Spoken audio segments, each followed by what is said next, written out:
सिद्ध होगा? भूत प्रेत निकट नहीं आएंगे, भूत पिशाच निकट नहीं आवे, महावीर जब नाम सुनावे। अनेक प्रकार के फल प्राप्त हो जाएंगे। इसको पढ़ने से राम जी के चरणों में रति प्राप्त हो जाएगा। भगवान नारायण की ही चर्चा हनुमान जी भी कहते हैं, जो कि राम रूप में आए हैं, राम की चर्चा करते हैं। और जो राम की चर्चा करते हैं, देखो अगर भगवान के जो भक्त है, अगर उनके भक्त की प्रशंसा की जाती है ना, तो भगवान प्रसन्न होते हैं, और भगवान की प्रशंसा की जाती है तो भक्त प्रसन्न होते हैं। न जाने कौन से गुण पे दयानिधि रीझ जाते हैं, कौन से गुण पे रीझ जाएंगे कोई नहीं जानता है।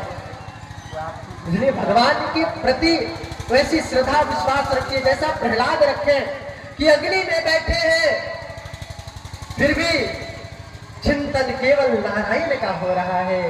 हे नारायण, आप ही हो, मुझे आप ही संभाल करके रखे हो, मुझे आप संभाल करके रखे हो, तो मुझे कोई चिंता नहीं है।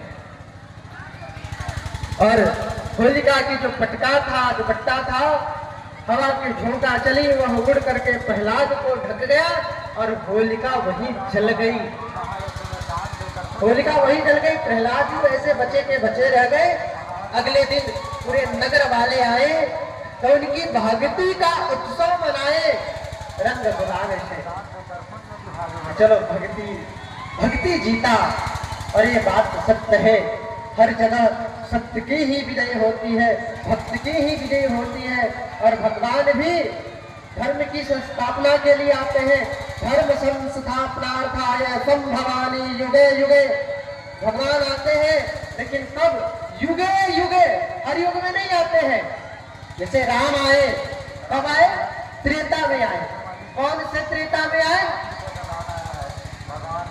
आपको पता है? अच्छा, ये कौन से कलयुग चल रहा है? ये युग कौन सा चल रहा है? कलयुग। ये कलयुग का कौन सा कलयुग चल रहा है?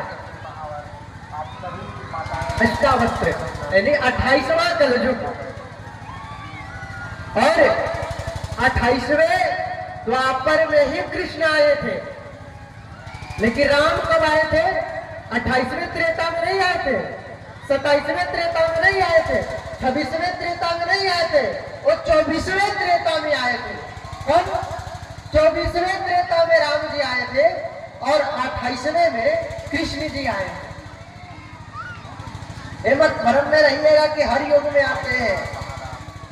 धर्म संस्थापनार्थाय संभवानि युगे युगे, कई कई युगों पे आते हैं। तो कहिएगा कि जब वो भगवान जो है अपने कई कई युगों पे आते हैं, तो बाकी समय कौन संभालता है? तो उनके जो भक्त होते हैं ना, जब भक्त प्रारंभिक में भक्त की कड़ी पे चलता है और बाद में वह संत बनता है, तो गोस्वामी जी लिख दिए, यही कलिकाल संत भगवंत। इस कलिकाल में संत ही भगवान है, ऐसा कहकर